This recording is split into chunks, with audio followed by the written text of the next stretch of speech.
ಇವತ್ತು ಬಿಡಕ್ಕೆ ಸಮಾಧಾನ ಇಲ್ಲ.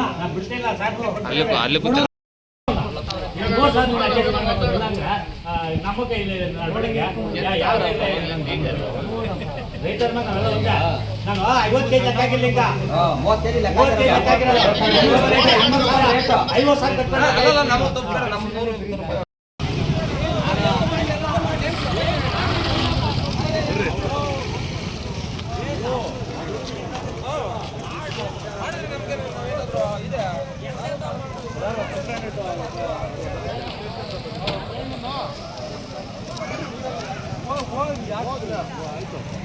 ಸಾವಿರ ಬರೀ ಯಾರು ಏನೋ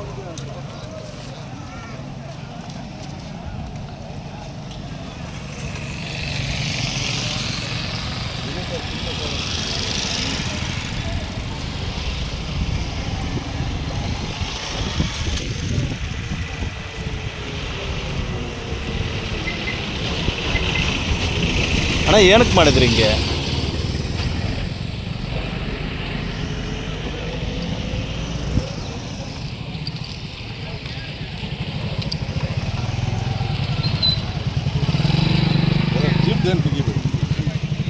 ಚಿಕ್ಕಬಳ್ಳಾಪುರ ತಾಲೂಕಿನ ನಲ್ಲಿಮರದಹಳ್ಳಿ ಗ್ರಾಮದ ವ್ಯಕ್ತಿ ಕಳ್ಳತನ ಮಾಡಿ ಸಿಕ್ಕಿಬಿದ್ದಿದ್ದಾನೆ. ಸುಮಾರು 1.5 ವರ್ಷದಿಂದ ಪ್ರತಿನಿತ್ಯ ಒಂದೊಂದು ತೋಟದಲ್ಲಿ ಕಳ್ಳತನ ಮಾಡುತ್ತಿದ್ದ ಆರೋಪಿಯನ್ನ ಹೊಂಚು ಹಾಕಿ ರೆಡ್ ಹ್ಯಾಂಡ್ ಆಗಿ ಹಿಡಿದಿದ್ದಾರೆ. ಕಳ್ಳನನ್ನ ಹಿಡಿದ ರೈತರು ಗ್ರಾಮದಲ್ಲಿ ಕಟ್ ಹಾಕಿ ಪೊಲೀಸರಿಗೆ ಮಾಹಿತಿ ನೀಡಿದ್ದಾರೆ. ಈ ಘಟನೆ ಚಿಕ್ಕಬಳ್ಳಾಪುರ ತಾಲೂಕಿನ ಗುಂಡ್ಲಗುರ್ಕಿ ಗ್ರಾಮದಲ್ಲಿ ನಡೆದಿದೆ. ಆರೋಪಿ ಸಿಕ್ಕಿಬೀಳ್ತಿದ್ದಂತೆ ಗ್ರಾಮದಲ್ಲಿ ಕಟ್ಟಿ ಹಾಕಿ ಪೊಲೀಸರಿಗೆ ಮಾಹಿತಿ ನೀಡಿದ್ದಾರೆ. ಇನ್ನು ಮಾಹಿತಿ ತಿಳಿಸಿದಂತೆ ಸ್ಥಳಕ್ಕಾಗಮಿಸಿದ ಪೊಲೀಸರು ಆರೋಪಿಯನ್ನು ವಶಕ್ಕೆ ಪಡೆದು ಠಾಣೆಗೆ ಕರೆದೊಯ್ದು ತಮ್ಮ ಪೊಲೀಸ್ ಭಾಷೆಯಲ್ಲಿ ಬುದ್ಧಿ ಕಲಿಸಿದ್ದಾರೆ. ಇನ್ನು ಪ್ರಕರಣ ಚಿಕ್ಕಬಳ್ಳಾಪುರ ಗ್ರಾಮಾಂತರ ಪೊಲೀಸ್ ಠಾಣೆಯಲ್ಲಿ ದಾಖಲಾಗಿದೆ. ಬೆಳಿಗ್ಗೆ 8-8:30 ಮನೆ ಮುಂದೆ ನಿಲ್ಸಿರೋ ಗಾಡಿಯಲ್ಲಿ ಎತ್ಕೊಂಡು ಹೋಗ್ತಾ ಇದ್ವಿ. ನಾವು ಚೇಸ್ ಮಾಡಿ ಹಿಡ್ಕೊಂಡು ಎತ್ತಾಕೊಂಬಂದಿದ್ವಿ.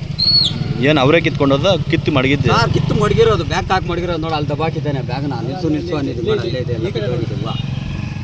ಇದೇ ಫಸ್ಟ್ ಟೈಮ್ ಮಾಡಿರೋದು? ಇದನ್ನ ನಾನು ಮಾಡ್ತಾ ಇದ್ದಾರೆ. ನಮ್ಮ ಮೊನ್ನೆ 2 ಬ್ಯಾಗ್ ಹೋಯ್ತು ತೋಟದಲ್ಲಿ ಇಕ್ಕಿರೋದು. ಈಗ ಕಿತ್ತಿಕ್ಕಿರೋದು ರೋಡಲ್ಲಿ ಇನ್ನೇನು ಹೋಗ್ಬೇಕು ಮಾರ್ಕೆಟ್ಗೆ ಎತ್ಕೊಂಡು ಮನೆಗೆ ಹೋಗಿ ಮುಖ ತೊಳ್ಕೊಂಡು ಬರೋಷ್ಟೊತ್ತಿಗೆ ಎತ್ಕೊಂಡು ಹೋಗ್ತಾ ಇದ್ದಾನೆ. ಯಾರವರು? ಎಲ್ಲಿನವರು? ಅವ್ರ ಊರು ಬಂದು ಇದು ಇನುಪ್ನಹಳ್ಳಿ, ನಲ್ಮಾಕ್ನಹಳ್ಳಿ. ಈಗ ಇವರು ಸಾರವರು ಕರ್ಕೊಂಡು ಹೋಗ್ತಾ ಇದ್ದಾರೆ.